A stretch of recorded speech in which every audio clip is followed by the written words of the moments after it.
Passejar per l'Ametlla de Mar i conèixer la tradició pesquera de la població amb imatges antigues. Es tracta d'una ruta senyalitzada amb plafons informatius que va des del centre del poble fins al port. El projecte, finançat pel Grup d'Acció Local Pesquer, a iniciativa de l'Ametlla, vol posar en valor la tradició pesquera dels caleros. Posar en valor el patrimoni cultural vinculat al mar. La Cala és un poble de pescadors i ho és des de fa moltíssims anys, i per tant posar en valor això per a que el visitant que visita les instal·lacions pugui prendre consciència del que ha suposat la pesca per al poble de la Cala és molt important i és el pretext que han buscat. En total s'han instal·lat 21 plafons que fan referència a les arts de pesca i modalitats de la població i a la història dels pescadors. Volen mostrar l'essència marinera de l'Ametlla i a la vegada promocionar-la.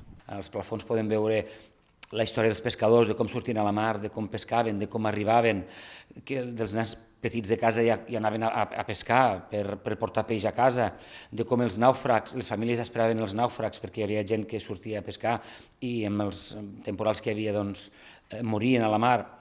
Aquesta història, hi ha la fotografia i el contrast de l'Ametlla actual amb l'Ametlla de fa 100, 120 anys. Nosaltres el que volem aconseguir és difondre la vida pesquera, l'essència mediterrània que té l'Ametlla. L'Ametlla, com el seu cognom indica, l'Ametlla de Mar és un poble vinculat al mar des dels seus inicis.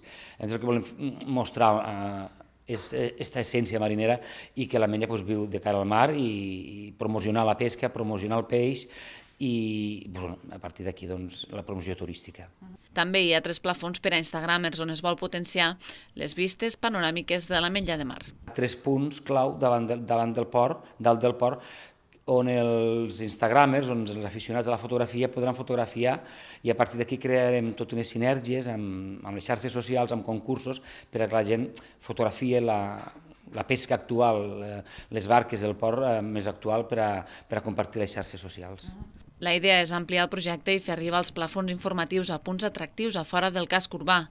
El GALP es felicita perquè en els seus projectes hi ha iniciatives tant públiques com privades i expliquen que per aquest 2018-19 a totes les Terres de l'Ebre s'han presentat 23 projectes que arriben gairebé al 1 milió d'euros de pressupost.